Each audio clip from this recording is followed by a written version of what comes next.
85,81,000 টাকা, আর ডেবিট হয়েছে 76,03,000 টাকা, এখন আছে 9,78,000 টাকা।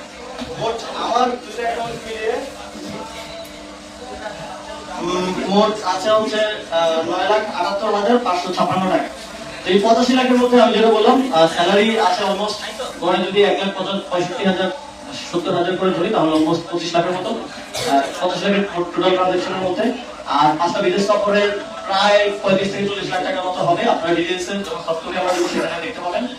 এবং এর বাইরেও আরো নানা সরকারের ভাড়াদি এবং অন্যান্য আরো খরচ। এবং এই অ্যাকাউন্টে আমি ক্লিয়ার করতে চাই, এই অ্যাকাউন্টে শুধুমাত্র যে টাকাটা এসছে পুরোটাই সরকারের যে মন্ত্রী পরিষদ বিভাগের একটা সাইট আছে আইবাস প্লাস প্লাস, যেটা দিয়ে মন্ত্রীদেরকে এবং সচিবদেরকে স্যালারি প্লাস অন্যান্য যে ইয়াগুলো দেওয়া হয়, শুধুমাত্র সেখান থেকেই টাকা ক্রেডিট হয়েছে এবং এর বাইরে থেকে অন্য কোনো উৎস থেকে টাকা ক্রেডিট হয়নি। এই পুরো লেনদেনটাই সরকারের সাথে, এবং এটার পুরোটার রেকর্ড মন্ত্রী পরিষদ বিভাগে আছে, আপনারা সেখান থেকেও চাইলে নিয়ে নিতে পারেন।